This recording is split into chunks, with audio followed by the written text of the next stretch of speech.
وقال سيدنا محمد صلى الله تعالى عليه وسلم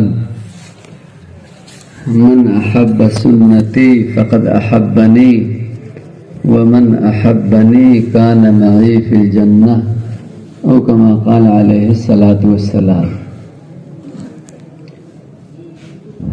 قابل صد احترام علماء اور ہمارے کام کرنے والے پرانے احباب، یہ اللہ کا بڑا فضل ہے کہ اللہ تعالیٰ نے ایک بڑا کام محض اپنے فضل و کرم سے ہم سب کے حوالے فرمایا ہے. یہ بڑا کام ہے. اس بڑے کام کو ہم سب کی ناکارگی کے باوجود، اللہ نے ہمارے حوالے فرمایا ہے. اللہ جب بندوں کا خوب اعزاز فرمانا چاہتے ہیں، خوب اکرام فرمانا چاہتے ہیں، تو اللہ تعالیٰ بڑا کام حوالے فرماتے ہیں. بڑا کام، اس لیے بڑے کام کو، بڑی ذمہ داری کو بوجھ نہیں سمجھنا چاہیے. بوجھ نہیں، اپنی عزت کا، اپنے وقار کا، اپنے اکرام کا سب سے بڑا وسیلہ سمجھنا چاہیے. یہ سب سے بڑا وسیلہ ہے. اللہ تعالیٰ نے بطور بوجھ کے ہمیں نہیں دیا ہے کہ ہم بوجھ سمجھیں. اللہ تعالیٰ نے ہم سب کے اکرام کے لیے یہ کام ہمیں عطا فرمایا ہے. اکرام کے لیے. اسی لیے کام کا حق یہ ہے کہ کیا عوام، کیا خواص، یہ سب اپنی جانیں، اپنا مال، اپنی ہر طرح کی خواہشات کو کام کے تقاضوں پر قربان کرنا طے کریں. کام کے تقاضوں پر. کام بڑا ہے.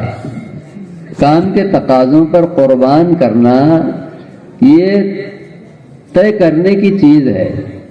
اللہ کے نبی صلی اللہ علیہ وسلم نے کیا جذبہ ظاہر فرمایا. جی چاہتا ہے کہ میں اللہ کے راستے میں شہید کیا جاؤں، پھر زندہ کیا جاؤں، پھر شہید کیا جاؤں، پھر زندہ کیا جاؤں، پھر شہید کیا جاؤں، پھر زندہ کیا جاؤں.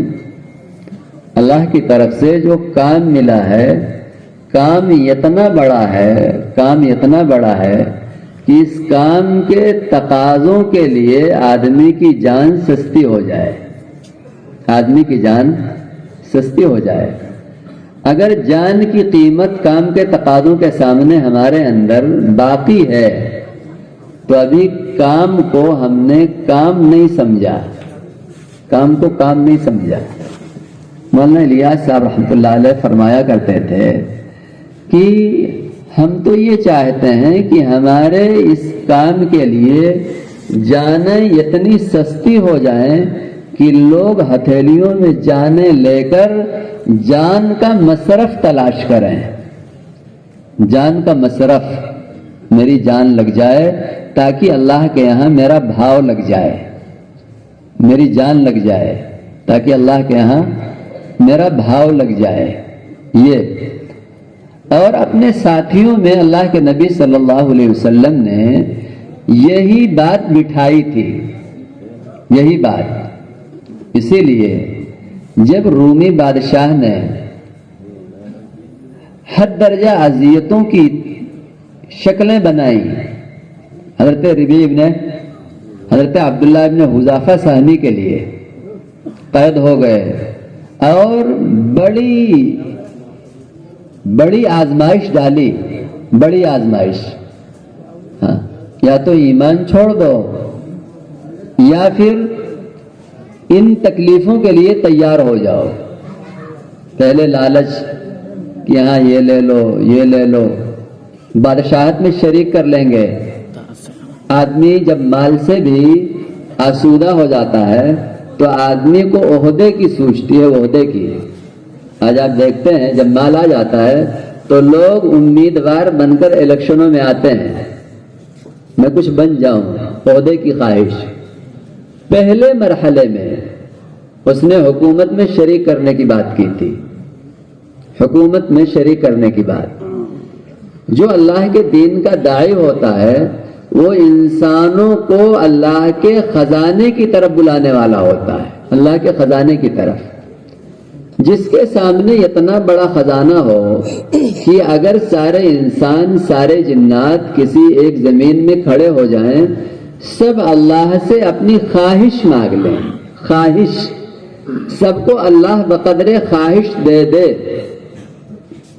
تب بھی اس کے خزانے میں اتنا کمی نہیں آئے گی جتنا سوئی کو سمندر میں ڈال کر نکالنے سے سمندر کے پانی میں کمی آتی ہے۔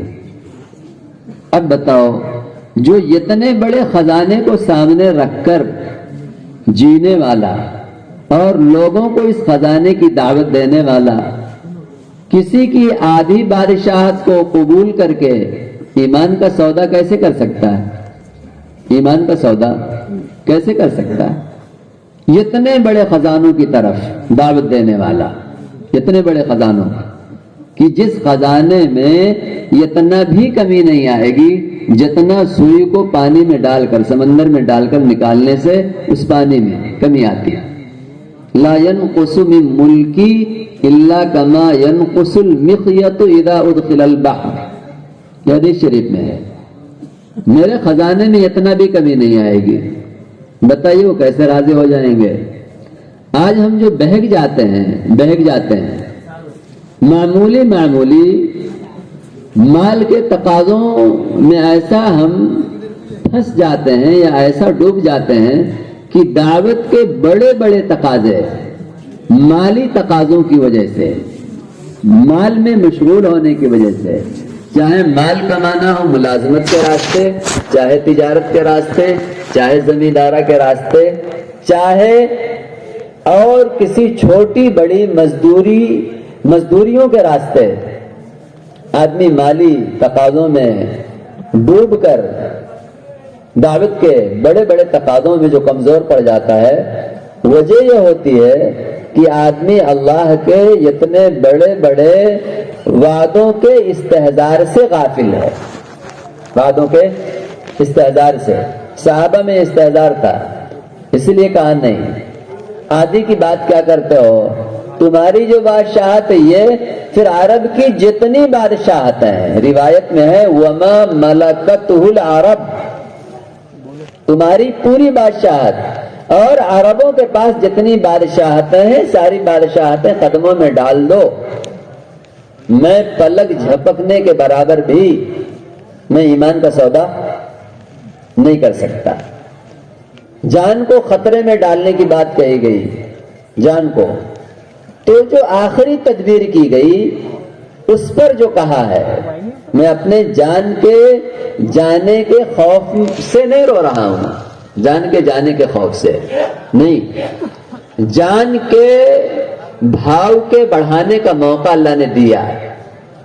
ہاں، جیسے مٹی کے ٹھیکروں کے بدلے سونے کی اینٹیں کہیں مل رہی ہوں، آدمی کے پاس 2-4 ٹھیکرے ہوں، 2-4 مٹی کے ڈلے ہوں اور ہزاروں اینٹیں ہیں کہ اگر ہزاروں ڈلے ہوتے تو ہزاروں اینٹوں کا سودا ہو جاتا ہے، تو آدمی کو بڑا غم ہوتا ہے۔ کیا بتائیں، چلتے چلتے ہم نے اپنا سارا تھیلا اگر مٹی کے ٹھیکروں سے، ڈلوں سے بھر لیا ہوتا تو آج اتنی ساری اینٹوں کا سودا ہو جاتا۔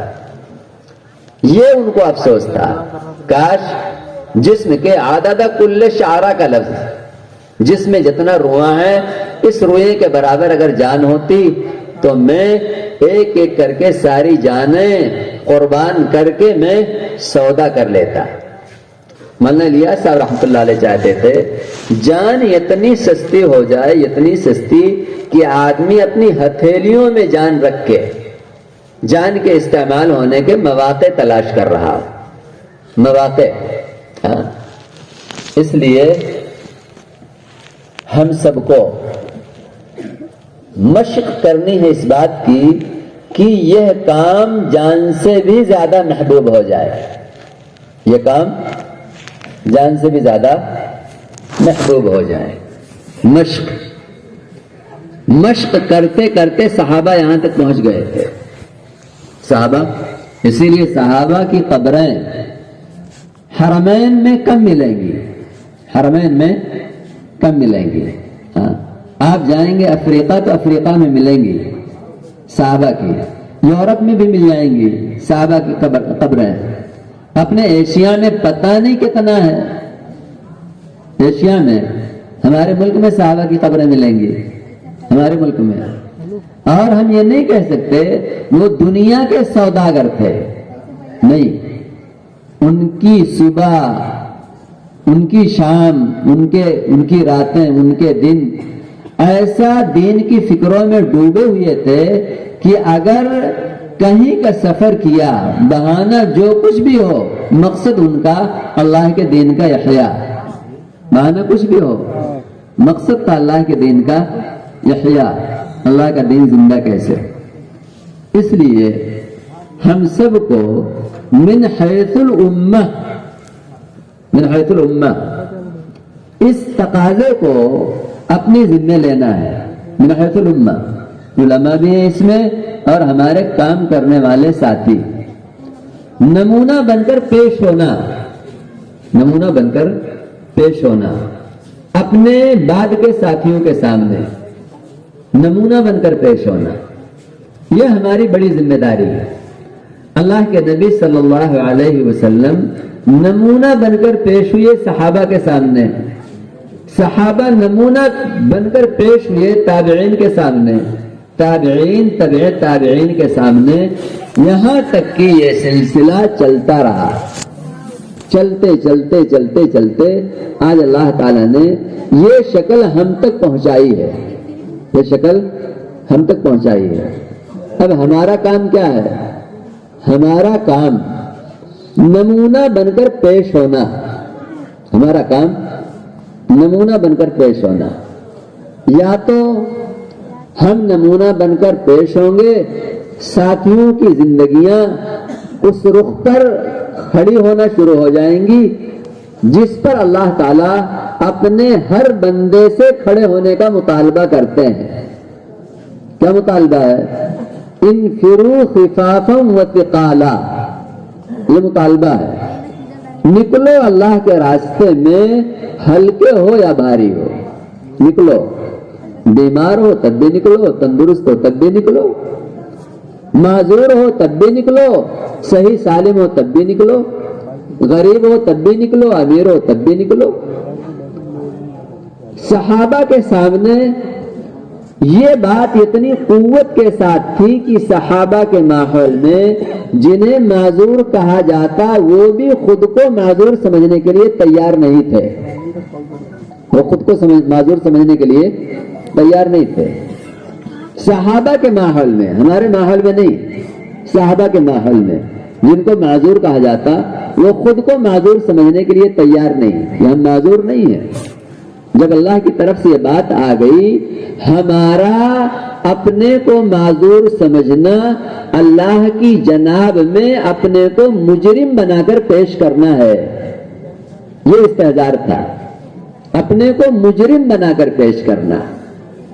ہم مجرم بن کر اللہ کی جناب میں پیش ہونا نہیں چاہتے، پیش ہونا نہیں چاہتے. اسی لیے وہ اپنی پچھلی قربانیاں دیکھ کر اپنے دل کو تسلی نہیں دیتے.